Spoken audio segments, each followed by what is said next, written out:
আমি লন্ডনে একটা দোকানের মধ্যে আছি যেখানে সব ধরনের সবজি, মাছ, মাংস সব পাওয়া যায়। তোমরা দেখার চেষ্টা করবো। আমি আজকে লন্ডনে নেমেছি এবং মাছগুলো দেখার চেষ্টা করছি।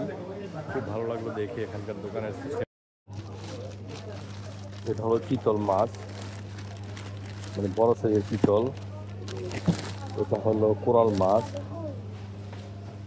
এখানে সব চিতল, এখানে সব পাঙ্গাস, এখানে বোয়াল মাছ। তুমি দেখতে পাচ্ছ একটা মাছ কত বড় বড়, এই যে বোয়াল মাছ।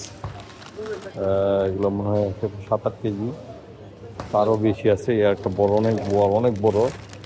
এটা মনে হয় 8-10 কেজি কম হবে না। সামনে আরো আছে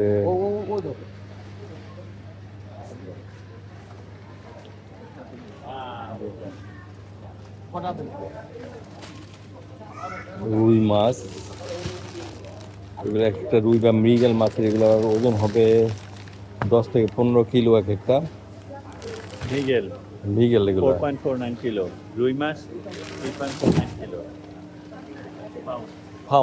pound, but the fish is weighs like 10-20 kilos, 15 kilos like this. আপনি মাছের সাইডটা করলে হবে, ওই যে ওখানে হ্যাঁ, এটা একটা কাতল মাছ বাংলাদেশের। এর ওজন হবে মিনিমাম 10-20 কিলো, কম না এক একটা। মানে এগুলো সব ফার্মের মাছ, যদি বাংলাদেশ থেকে আসে। তারপরে এখানে আরো রুই মাছ। এগুলো হলো ফ্রেশ চিংড়ি। এটা কি বাংলাদেশি চিংড়ি নাকি সেখানকার না? এখানে রেইনবো ট্রাউট, সি বিম। এখানে আমি দেখতে পাচ্ছি স্যালমন, যেটা আমাদের প্যাসিফিক স্যালমনের জন্য বিখ্যাত। হলো ইলিশ মাছ। দুইটা ইলিশ মাছ একসাথে জোড়া করে বাঁধা, জানি না দাম কিরকম এগুলা।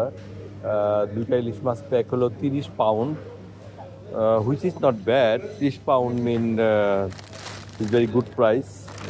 এক একটা মাছ কিলোর উপরে আছে, সুতরাং দুইটা মাছ 2 কিলোর মতো হবে। 1 কিলো 200 গ্রাম করে একটা মাছ, which is good price. I found it. আমরা এখানে আসছি, এর রুটের নাম কি জানো? একটা হিন্দুদের মন্দির। মানুষ লাইনে দাঁড়িয়ে আছে মন্দিরে ঢোকার জন্য, কারণ লিমিটেড অ্যাক্সেস। হয়তো কিছু লোক বের হলে আবার কিছু লোক ঢোকে। তুমি দেখতে পাচ্ছ মন্দির দেখতে খুবই সুন্দর। আমরা আসলে ঘুরতেছি এখন লন্ডন, এটা লোকাল একটা সিটি। এখানে একটু আগে আমরা বাঙালি পাড়া আমি দেখেছি, আমি ভিডিওটা পোস্ট করে তোমরা দেখেছো। এটা এখন ইস্ট হ্যামের একটা মন্দির আছে। আমরা এখানে কথা বলছে।